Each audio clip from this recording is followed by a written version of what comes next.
माननीय श्री मल्लिकार्जुन खड़गे जी, माननीय खड़गे जी। मेरा अच्छा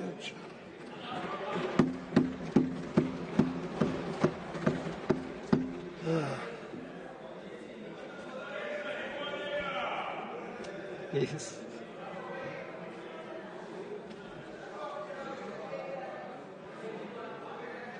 सर, आपने मुझे आखिरी वक्त समय दिया, इसलिए मैं आपका आभारी हूं, क्योंकि लोग सभी अब नींद में जा रहे हैं और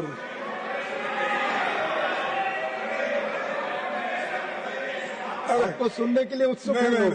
ठीक है, नहीं तो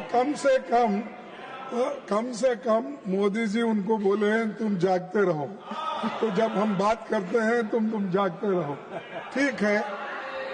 तो सर, मैं चंद बातें आपके सामने इसलिए रखना चाहता हूं, ये बहुत बड़ा इम्पोर्टेंट कानून है, एक्ट है। इसको हम लाइटर इसमें नहीं लेना चाहिए, क्योंकि ये गरीबों से संबंधित कानून है और इसके साथ छेड़छाड़ करना अच्छा नहीं। इसीलिए मैं ये कहूंगा कि आप लोग इसको जो एक नया कानून लाकर पुराने कानून के खिलाफ जो काम कर रहे हैं, ये अच्छा नहीं, और लोग आपको सड़कों पे फिरने नहीं देंगे। सर, 204 और 14 के बीच भारत की जनता को अधिकार संपन्न बनाने वाले कई ऐतिहासिक अधिकार मिले और कानून इसी संसद में बने थे। राइट टू इंफॉर्मेशन, हमारा राइट टू इंफॉर्मेशन ये एक हक है, ये राइट है। राइट टू इंफॉर्मेशन हमने दिया था, राइट टू एजुकेशन हमने दिया था, ये सब राइट्स है। और फॉरेस्ट राइट्स एक्ट हमने दिया था, उसी के साथ फूड सिक्योरिटी एक्ट हमने दिया था, लैंड एक्विजिशन एक्ट हमने दिया था, और अरे नया लैंड एक्विजिशन एक्ट था, और इसमें मनरेगा ये प्रमुख एक्ट है। और मनरेगा ये प्रमुख एक्ट रहने से ये तो 11 साल में कोई ऐसा कानून आप नहीं बना सके। जो मैंने बोला कितने राइट्स हमने लोगों को दिया, गरीबों को दिया, बताओ आप एक कानून तो ऐसा गरीबों के फेवर में दिए हैं, राइट दिए हैं। जो राइट है वो छीन ले रहे। अब ये देखिए, ये कानून डायरेक्टिव प्रिंसिपल आर्टिकल 41 से बना हुआ है। आर्टिकल 41 क्या कहता है? ये कहता है right to work, to education and public assistance in certain cases the state shall within the limits of its economic capacity and development make a effective provision for securing the right to work, to education and public assistance in case of unemployment, old age, sickness, disablement and in other cases of undeserved want. So ये क्यों लाए गए? क्योंकि ये fundamental rights में उस वक्त नहीं डाल सके। लोग बहुत अपोज करे, इसको पैसे बहुत होना पड़ता है, इसीलिए इसको नहीं माने। तब डॉक्टर बाबा साहब अम्बेडकर ने ये सोचा और अपने दूसरे कॉन्स्टिट्यूंट असेंबली के मेंबर से भी ये बातचीत की, कम से कम ये डायरेक्टिव प्रिंसिपल्स में अगर आप डालें और डायरेक्टिव प्रिंसिपल्स के तहत वो कानून बना सके हर स्टेट में वेलफेयर के लिए, तो उन्होंने ये डायरेक्टिव प्रिंसिपल का चैप्टर ऐड किया गया उस वक्त और इसको सब सम्मति से लिया गया। ऑन बेस्ड ऑन दिस ये नरेगा स्कीम लाया गया गरीबों के पेट भरने के लिए। जो गरीब काम नहीं कर सकता था और जिस वक्त हार्वेस्ट सीजन होने के बाद लोगों को काम नहीं मिलता था, तब बड़े बड़े जमींदार लोग और अमीर लोग क्या करते थे, गरीबों को अपने घर में कम दाम में इनको काम करवा लेते थे। तब उनको पेट भर खाना भी नहीं मिलता था, काम भी नहीं मिलता था, उनका एश्योर्ड जॉब नहीं है। तब उन्होंने ये यूपीए सरकार ने ये सोचा, मनमोहन सिंह जी ने ये सोचा, सोनिया गांधी जी ने ये सोचा, सोचने के बाद ये बिल आया और ये एक्ट बना। इसका सारे दुनिया में अप्रिसिएशन हुआ। एक ही जगह नहीं, मैं बताता हूं आगे कैसा हुआ, कहां हुआ। तो इसी के साथ sir, duty of the state to raise the level of nutrition, यानी फूड सिक्योरिटी के लिए बोल रहा हूं, ये आर्टिकल 47 है। तो ऐसे सब आर्टिकल्स जो डायरेक्टिव प्रिंसिपल्स में है, उसके आधार पर हम बना रहे हैं। और आज आप वो राइट्स जो दिए गए हैं, उन हकूक को, बुनियादी हकूक को छीन ले रहे हैं। और इससे आपका मंशा क्या है? गरीब लोगों को कमजोर करना, उनको एक कुचल देना और उनको स्लेवरी में डालना।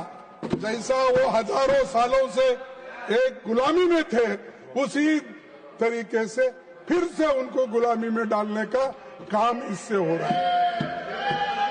सर, मैं इसलिए कहना चाहता हूं, ये चौहान साहब बैठे हैं, ये तो हमेशा गरीबी की बात करते थे और करते आए हैं, अभी भी करते होंगे, क्योंकि जरा वहां से मध्य प्रदेश से यहाँ आना जरा दूर तो हो गया, लेकिन उनके विचार भी दूर हो गए गरीबों से। तो क्योंकि ये बात मैं बोल रहा हूँ, उनके दिल में भी होगा, ये गरीबों के लिए मनरेगा अच्छा कानून है, मैं जो ला रहा हूँ ये ठीक नहीं है। उन अपने आत्म साक्षी से बोलो, आपको बोलना होगा, क्योंकि आपको बोलना होगा, क्योंकि जो गलत कानून है, अगर आप लोग तरफदारी नहीं करेंगे, आप अगर उसको मजबूत नहीं करेंगे, फिर कैसा गरीब जिएगा।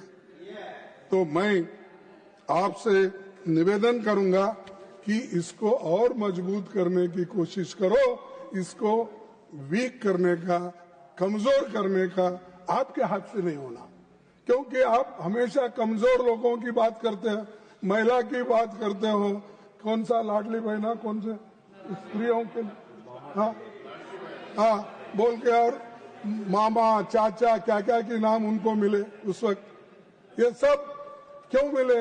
कम से कम लोग मामा मामी ये सभी लोग काम करने के लिए इनके एक प्रेम से वो लोग कहते थे। और इन्हों भी इतना, यानी इनका विशाल हृदय है कि इन्हों, एक बार मैं देखा टीवी में कि एक किसी को पेशाब कुछ उसके मुंह में डाले थे शायद, ट्राइबल आदि, उसको घर बुलाए, टेबल पे सॉरी कुर्सी पे बिठाए, टॉवेल से उसके पैर पूछे, पानी डाले, सब कुछ करे, और पानी पीने का एक बाकी था, लेकिन उन्होंने वो नहीं किया उतना समझा के। तो इसलिए उन्होंने अपना कंपैशन दिखाया, करुणा ये दिखाया। लेकिन ऐसा इंसान, ऐसा मंत्री जो करुणा में और गरीबों के लिए करुणा दिखाते हैं, वो इस मनरेगा को बर्बाद कर सकते हैं। आपका कोई ना कोई मजबूरी है, वो आप बाहर नहीं निकाल रहे। नहीं तो सर, वो हमेशा हंसते रहते हैं और सबके साथ हंसते मिलते हैं, लेकिन अब यहाँ आने के बाद इतना दुखी हो गए, इतना परेशान हो गए, क्योंकि पूरा दिल्ली में आने के बाद एक तो पोल्यूशन है ही है, लेकिन शायद आपके सरकार में बहुत बड़ा पोल्यूशन है। और दूसरी चीज, ये जनता के अधिकार छीन लेने का जो काम कर रहे हैं, आपको कल के दिन ऐसा ही एक समय आएगा जिस ढंग से आप 3 कृषि काले कानून को वापस लिए, तो ऐसा एजुटेशन आपको चाहिए कि लोग आपको गड़बड़ करने से, रास्ते बंद होने से, गोलियां खाने से यही पसंद है। उसी वक्त अगर आप ये करते हैं तो लोग मजबूरन रास्ते पे आएंगे, सड़क पे आएंगे, गोलियां भी खाएंगे, लेकिन इस कानून को सपोर्ट कभी नहीं करेंगे और हम लड़ते रहेंगे। सर, मैं एक बात कहूंगा, वो शायरी तो नहीं है, मैं ये बोलूंगा कि ये जो गरीबों को जो सपना दिखा रहे हैं वो कभी पूरा नहीं होगा। इसीलिए गरीब लोग कह रहे हैं, ए तिरुचि सुनो इधर भी जरा,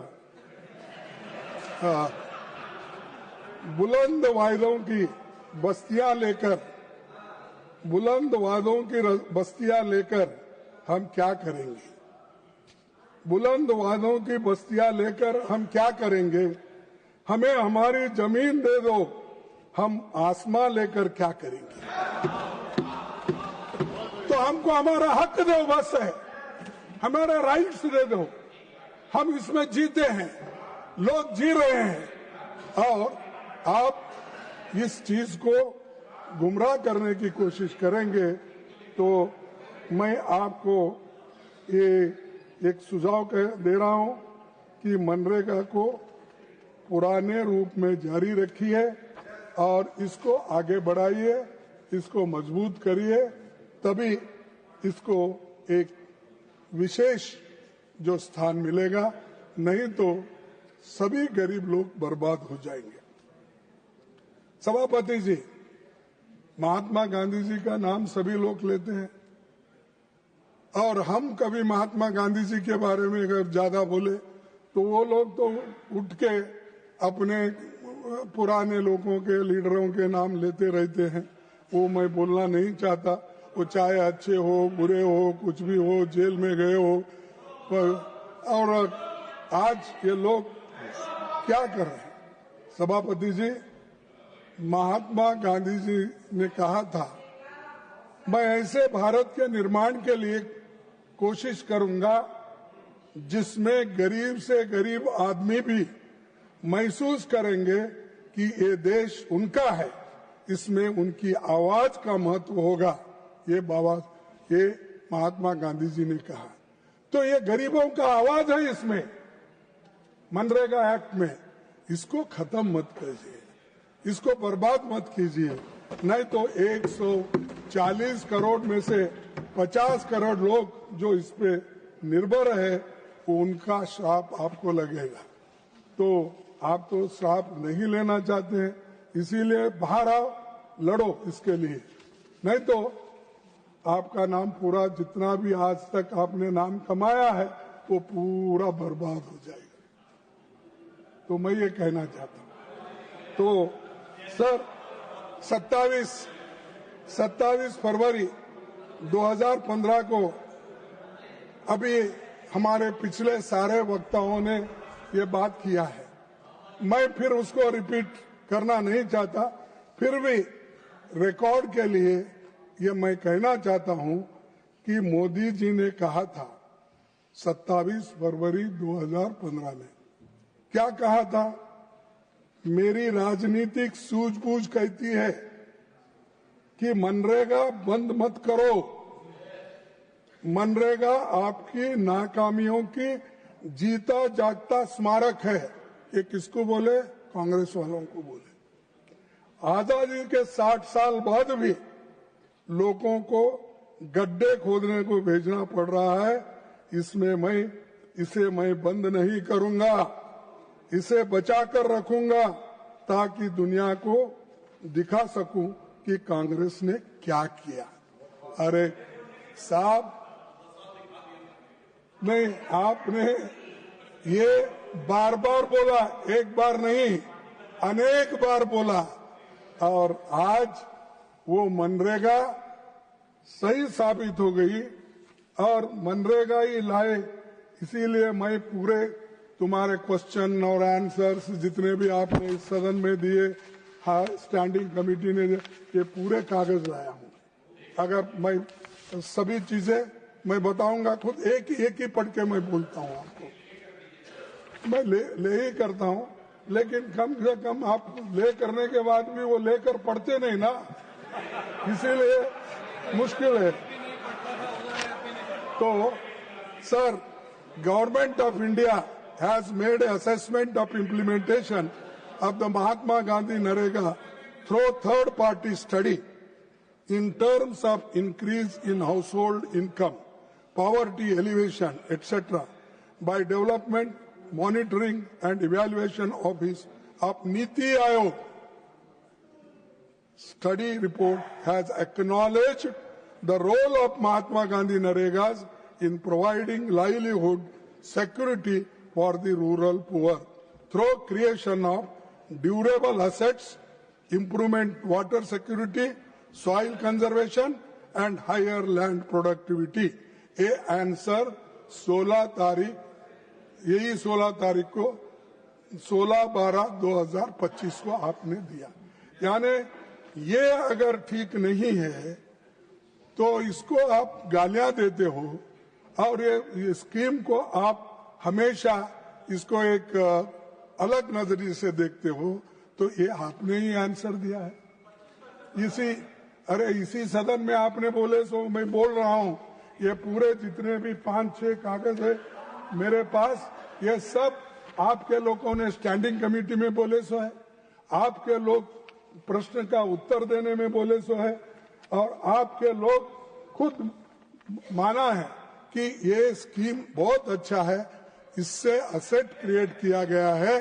तो इसीलिए नरेगा उस वक्त लाया गया 90-10 पे, 10% स्टेट का, 90% सेंटर का। लेकिन अब आप क्या कर रहे हैं, आप वो भी काट छाट करके 60% आपका, 40% स्टेट का। तो उसके बजाय आप ये स्कीम ही बंद करो ना, क्योंकि अगर आप एक तरफ आप गरीबों को उनका गला घोट रहे हो और उनको जिंदा रखने की भी कोशिश कर रहे हो, ये नहीं होगा। आप लोग हमेशा, मैं ये कहना चाहता हूं कि आपकी सोच कम है, सिर्फ आप किसी और नजरिए से देखते हैं। अरे ऐसी चीजें तो मिलजुल के करना है, और जब मिलजुल के हम नहीं करते तब देश बर्बादी की ओर चले जाता है। और दूसरी चीज, आप तो ये स्मारक गड्ढे गिड्ढे सब खोदे सब बोले, तो अब भी गड्ढे खोद रहे ना, अब क्या कम है। तो सर, मैं और एक बात कहूंगा, ये सफल योजना है और ड्यूरेबल असेट्स बने हैं, इससे बहुत फायदा है, इसीलिए इसको दिन घटाना भी अच्छा नहीं है। पहले तो 100 दिन का था, अब 100 दिन जाके अब 125 दिन करना चाहते हैं। अरे जब आपके रिपोर्ट में ये लिखा है कि मैं वो पढ़ना नहीं चाहता, बहुत लंबा हो जाएगा, और आप जो समय दिए उसका भी दुरुपयोग नहीं करना चाहता, लेकिन आप जो असेट्स आज कुछ बन गए हैं, ये है मनरेगा की देन, ये है यूपी वालों की देन, ये है यूपीए सरकार की देन। तो आप जरा समझिए। और चौहान साहब, फिर एक बार सोचिए, आपको टाइम है अभी भी वापस लेने का, कानून वापस लेने का समय है अभी भी, तो आप लीजिए। और ये जो, हाँ यस, तो ये नहीं, कई कानून वापस लिए ना, क्या अब आपकी सरकार को कुछ धक्का लगा? 3 काले कानून वापस लिए कृषि के, और ये अगर लिए आप हीरो बन जाएंगे। अब मामा के जगह मामा जी बन जाएंगे सबके। तो ये है सर, इस कानून की पड़ताल जिस समय स्टैंडिंग कमेटी ने की तो बीजेपी के नेता कल्याण सिंह की अध्यक्षता में हुई थी। क्या कहा उन्होंने? 2 अक्टूबर 2009 को नरेगा का नाम बदलकर Mahatma Gandhi national rural employment guarantee act रखा गया था। महात्मा गांधी नाम जुड़ने से इस योजना को एक मजबूत और व्यापक राष्ट्रीय पहचान मिली थी। मनरेगा महात्मा गांधी के ग्रामीण उत्थान, आत्मनिर्भरता और श्रम की गरिमा के विचारों को सम्मान देने के लिए किया गया था। गांधी जी वही हैं जिनके सम्मान में दुनिया के करीब, अब हमारे मुकुल वासनिक जी ने अपने भाषण में कहा था, मैं सुन रहा था कि G20 कंट्रीज के 20 राष्ट्राध्यक्षों ने गांधी जी के समाधि के सामने जाकर सर झुकाया। ऐसे महान महात्मा गांधी जी को आप इंसल्ट करते हैं, उनके नाम निकाल के जी राम जी, क्या राम जी, हाँ राम, तो ऐसा, हाँ जी राम जी, अरे ऐसा मत करो भाई, मुंह में राम बगल में छुरी मत रखो, मुंह में राम बगल में छुरी। गरीबों के लिए राम राम बोलते रहो, लेकिन बगल में तो उस छुरी रख के उसको आगे से पीछे से गर्दन पे छुरी रखे हो। और आप लोग ऐसे अगर काम करते गए तो आपको कोई माफ नहीं करेगा। और जो गांधी जी बोले हैं उसका, उनका जो गरीबों के आंखों से पानी यानी अश्रु को साफ करने का, वो नहीं होगा। और दूसरी चीज,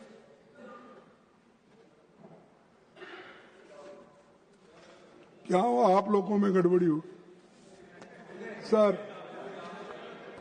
तो वंचित तबकों को गांव में रोजगार देकर सशक्त किया, इसका उद्देश्य था, और काम की गारंटी देना इसका उद्देश्य था। लेकिन मैं एक बात बताना चाहता हूं, इसको आप आहिस्ता आहिस्ता स्लो पॉइजनिंग बोलते ना, वैसा स्लो पॉइजनिंग दे रहे हैं। 2020-21 में इसका बजट क्या था? 1,11,500 रिवाइज्ड एस्टीमेट का बोल रहा हूं। और आज क्या है? 24-25 में 86,000 और 25-26 में फिर 86,000। सर, अगर आपका बजट घट रहा है तो इसका अर्थ यह है कि आप इस स्कीम को ठीक ढंग से चलाना नहीं चाहते और इसको बंद करना चाहते हैं और स्लो पॉइजनिंग देकर इस स्कीम को खत्म करना चाहते हैं। दूसरी चीज सर, मैं SC/ST परसेंटेज कितना है इनका? पहले था 23% काम मिलता था, आज 19% घटकर 19% हुआ है। और ST का 17 से घटकर 16 हुआ है। ये हमने नहीं किया, ये आपके हाथ में है ना। आप रिव्यू कर सकते हैं, आप मिलके लोगों को कह सकते हैं, इधर आओ, ये काम क्यों नहीं हुआ, हमने इतने पैसे दिए फिर भी ये खर्च क्यों नहीं हो रहा, या खर्च अगर हुआ भी तो इतना काम क्यों नहीं हुआ, ये पूछने का आपका काम है। वो तो सब छोड़ दिए और अब तो सिस्टम ये लाए आप कि बफे सिस्टम का सिस्टम लाए, जो जाएगा जिसको जितना मिलेगा वो पहले खा लेगा, फिर उसके बाद पाप बेचारे जो पंक्ति में बैठते हैं उनको कुछ नहीं मिलेगा, वो घर को वैसा ही चलेगा। तो यही काम है, क्योंकि आपको पसंदीदा जो डिस्ट्रिक्ट है, आपको कौन सा स्टेट अच्छा लगता है, आपको कौन सी सरकार अच्छी लगती है, और एरिया, जिला, ये सब देखकर आप पैसे देने वाले हो। अगर किसी स्टेट से आपका कोई मिलाप नहीं है तब और वो आपसे ठीक नहीं है तो उनको बर्बाद करने का पूरा आपके हाथ में है। जैसा ईडी, सीबीआई को लेकर आप लोगों को डराते रहे और बहुत से लोग हमारे उधर भाग गए और दूसरे लोग भी उधर आ रहे हैं, तो ये वैसा ही है कि हर स्टेट को फेडरल सिस्टम में आप डरा डरा के लोगों को कमजोर बना रहे, स्टेट को कमजोर बना रहे। फेडरल स्टेट का जो स्टेटस है उसको खत्म कर रहे। तो इसीलिए मैं कहता हूं ऐसा गुनाह मत करो। संविधान ने जो हक दिया है उसको आप ठीक रखो। और आज फिर आपने कहा, देखो इसमें आपने जो नया कानून लाने की कोशिश जो कर रहे हैं, मैं कसम से बोलता हूं, मेरी माँ तो मैं जब देखा नहीं उसको, उनका इंतकाल तो उसी वक्त हो गया, तो बचपन में ही मैं 6-7 साल का होगा।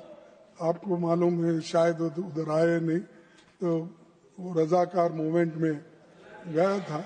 लेकिन मैं उनकी कसम खा के कहता हूं, ये कानून गरीबों के लिए अच्छा नहीं है और आप गरीबों को खत्म करना चाहते हैं। और आप ऐसा ही बोलिए।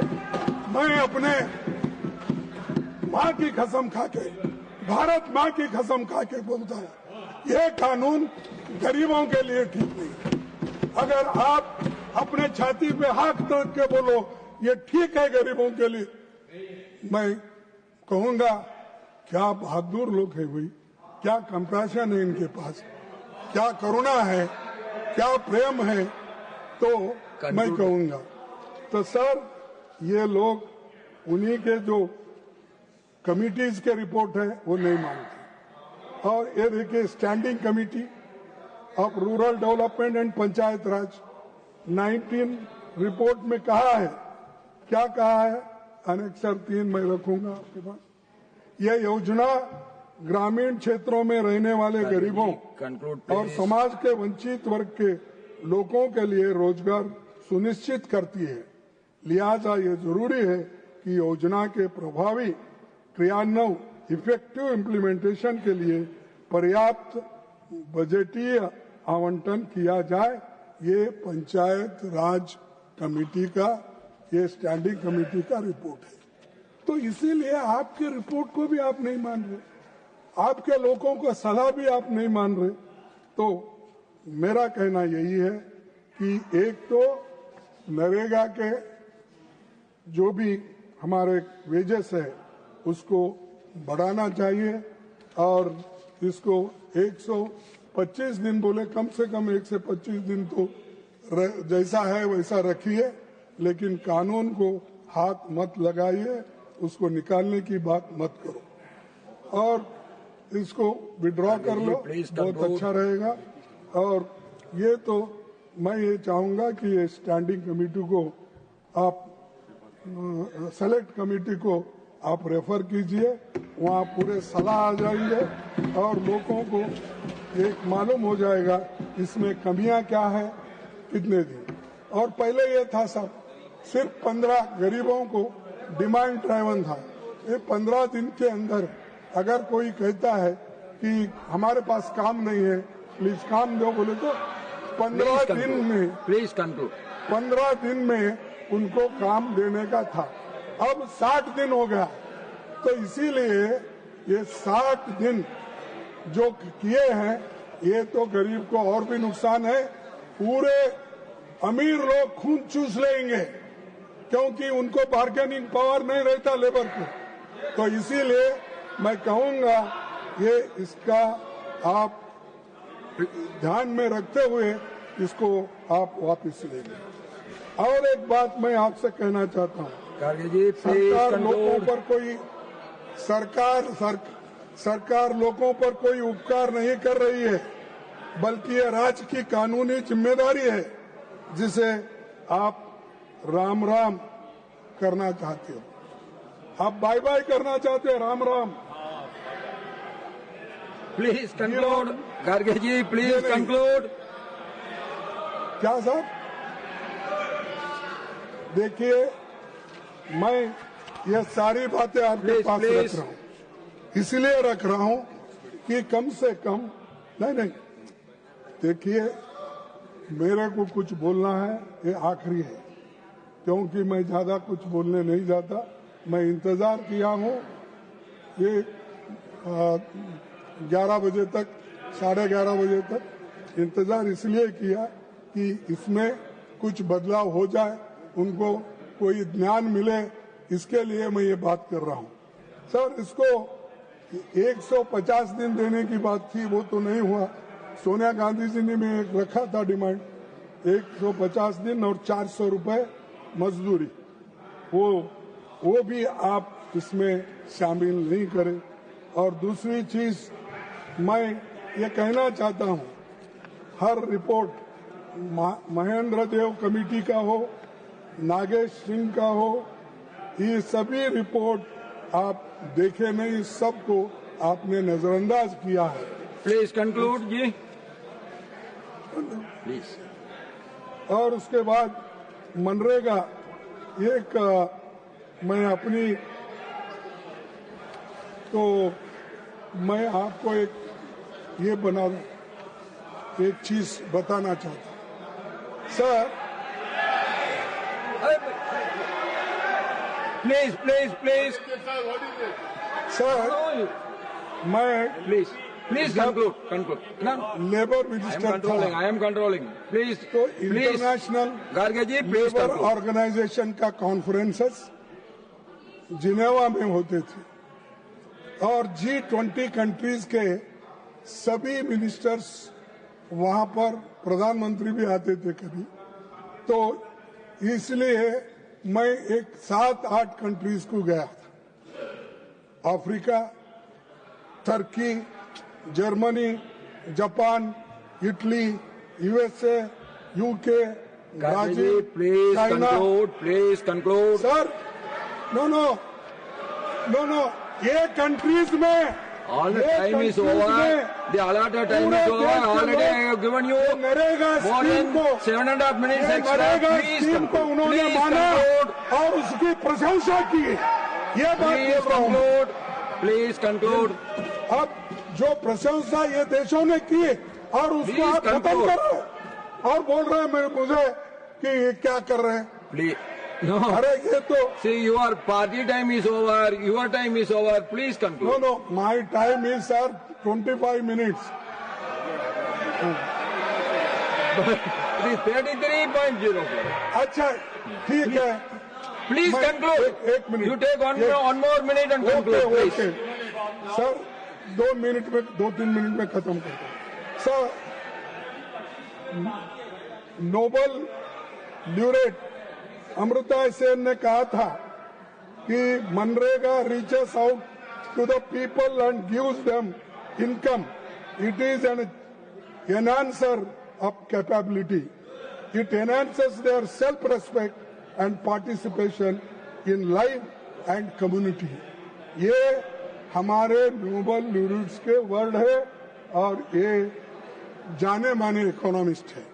उसके बाद में और एक नोबल laureate जोसेफ ने कहा, the single most innovative programme from India, lesson for the whole world, it was that programme MNREGA, he also said. और इतने लोग प्रशंसा किए, फिर भी आपके समझ में नहीं आ रहा इसको रिटेन। Please now conclude. इसीलिए Garge ji, please now conclude, please. I am concluding, sir. Please. With 2-3 words, 2-3, one page is there, some points. Already 10 minutes over. Okay, go, please. The state, Conclude fast. the state shall, within the limits of its economic capacity, जो मैं यहाँ पढ़ के बताया आपको, उसी के तहत ये कहना है मुझे कि इतने होने के बावजूद भी इतने लोग अप्रिशिएट करने के बावजूद अगर आप इसको निकालना चाहते हैं तो आप एक तो महात्मा गांधी जी को भी खत्म करना चाहते हैं, गरीबों को खत्म करना चाहते हैं, दलितों को खत्म करना चाहते हैं। इसलिए मैं डिमांड करता हूं कि आप ये कानून वापस लो और आप ये सेलेक्ट कमेटी को भेजिए और सभी लोग इसमें पार्टिसिपेट करेंगे, सभी लोग इसमें अपना Now, Shri Shivraj Singh Chauhan ji to reply the discussion.